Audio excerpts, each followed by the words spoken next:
At dawn, a Crow scout was searching for his horses when he ascended a hill and saw a large force of men and horses by the river. These were Sioux, Cheyenne, and Arapaho warriors preparing to charge the Crow encampment. Quickly, the scout raced back to the Crow camp and warned the people. The Crow responded by sending their 10 bravest warriors to intercept the enemy's initial charge. These warriors delayed the advance just long enough for the Crow to form defensive battle lines and construct a makeshift barrier using teepee poles and coverings. Thus began the Battle of Pryor Creek. During this period, the Sioux and Crow were traditional enemies. The Sioux frequently raided Crow lands, often counting coup, a practice in which warriors demonstrated bravery by striking enemies without killing them. Intertribal warfare on the Great Plains was an integral part of the culture, as it provided young men with opportunities to gain prestige, show tactical skill, and prove their courage. By the mid-1800s, westward expansion by the United States put significant pressure on the Sioux and Cheyenne, particularly in present-day North and South Dakota. The increasing settlement and encroachment drove these tribes westward into Crow territory. Over time, such incursions became more frequent and violent, leading to clashes over land and resources. In 1910, an elderly Sioux man and his wife moved to the Crow Reservation. The Sioux man was a survivor of the Battle of Pryor Creek and often recounted his memories of the event in vivid detail.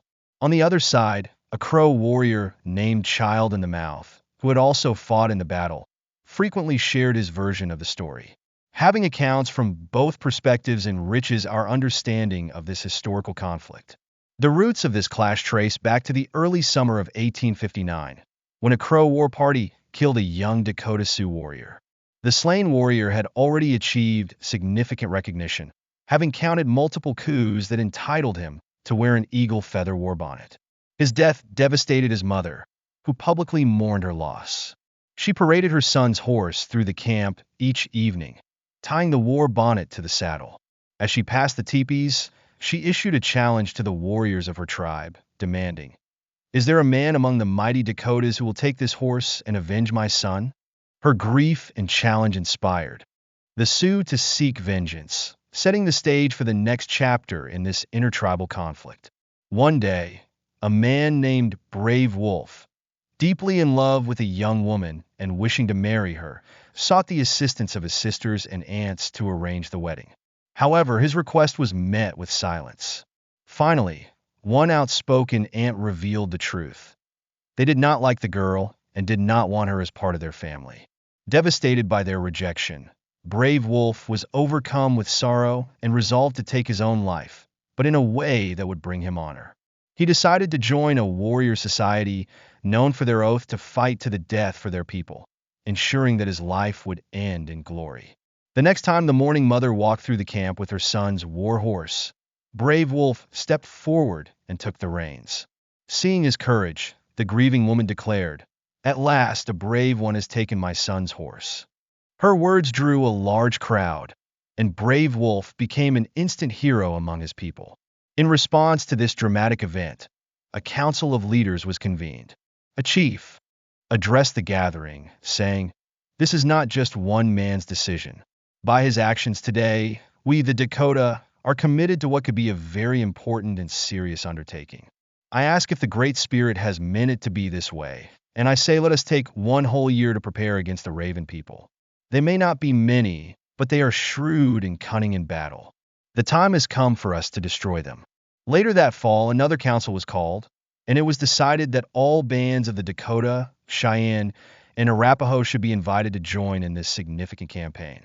Emissaries were sent to each band with instructions to stay with them through the winter, ensuring unity and coordination for the great undertaking to come.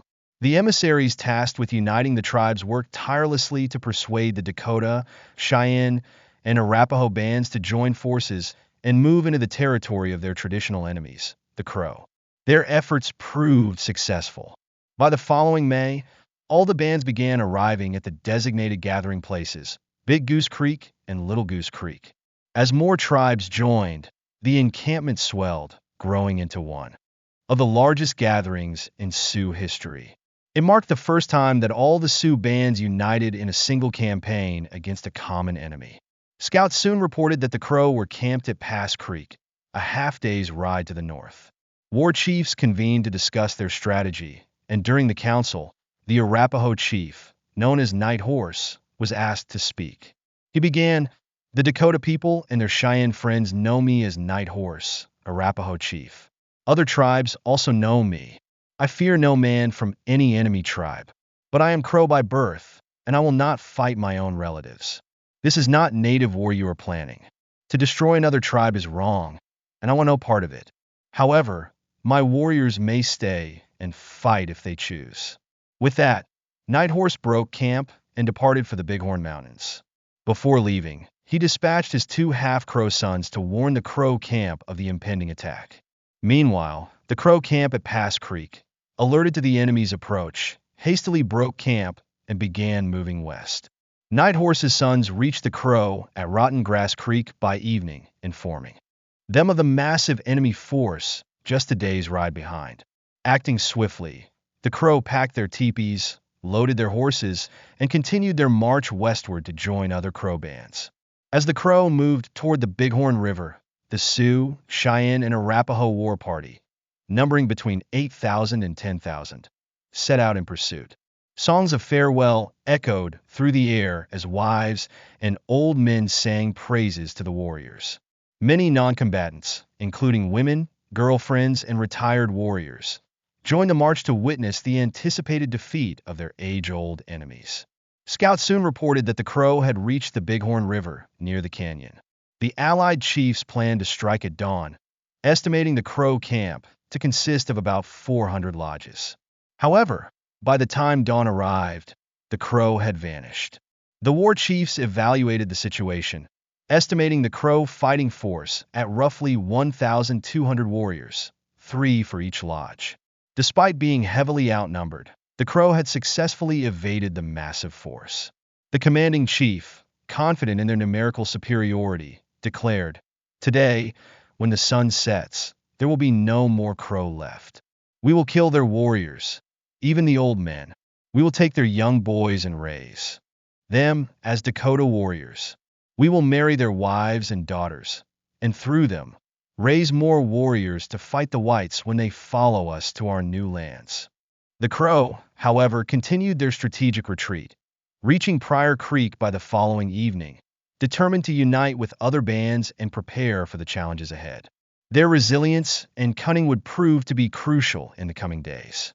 At dawn, a Crow scout named Hits himself over the head was searching for his horses when he climbed a hill and discovered a mass of men and horses, Sioux, Cheyenne, and Arapaho warriors preparing to charge the Crow camp.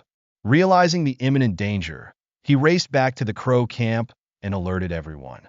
The Crow leaders immediately dispatched 10 of their best warriors to intercept the enemy's charge. Their mission was to buy enough time to establish defensive lines and erect a makeshift fortress using teepee poles and coverings. The 10 Crow warriors charged headlong into the advancing forces, firing into their ranks and killing several Sioux. As they retreated, thousands of enemy warriors thundered down the hills in pursuit. The valley erupted in chaos, filled with war whoops, gunfire, and the pounding of horses' hooves. The Crow had positioned their first defensive line on an open flat, with warriors armed with guns and bows stationed nearby. When the Sioux and their allies crossed the creek and charged, a Crow chief gave the command, and the warriors unleashed a deadly volley of fire. The attackers suffered heavy casualties, but regrouped for repeated charges. Each assault was met with fierce resistance, and the Crow held their ground. Eventually, the enemy charges stopped, leaving the Crow momentarily in control of the battlefield. Sensing an opportunity, a Crow warrior attempted a bold bluff. Riding toward the Sioux, Cheyenne, and Arapaho, he used sign language to claim that reinforcements, 2 bands of Crow warriors, were on their way. In reality, no reinforcements were coming. As he returned to the Crow lines, strange events began to unfold. Sioux scouts on the hills spotted a large dust cloud rising in the distance. Believing it was an incoming war party, they signaled to their forces below. The dust, however, was caused by a herd of elk, startled by the sounds of battle, running around the valley. Shortly after, another massive dust cloud appeared, this time caused by a herd of stampeding buffalo frightened by the commotion. The Sioux war chiefs, worried reinforcements might truly be arriving, ordered an all-out charge in an attempt to break the Crow defenses before the supposed backup arrived. The Crow lines held firm, once again inflicting heavy casualties on the attackers. Amidst the chaos, a lone Crow warrior emerged, armed with a two-pronged spear made of elk antler. Charging directly into the enemy ranks, he speared Sioux warriors while evading their gunfire. He continued his one-man assaults, circling back repeatedly and disrupting the Sioux formation. Inspired by his bravery, the entire Crow defense line surged forward in a full charge.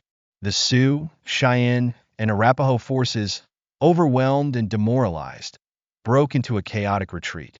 The Crow pursued their fleeing enemies, with the lone warrior leading the charge. When the retreating forces reached their camp, they waited for 2 days, hoping for the return of any missing warriors. None came back. Recognizing their defeat, the Sioux, Cheyenne, and Arapaho bands dispersed and abandoned the campaign. Thus, the Battle of Pryor Creek came to an end. Thank you for watching.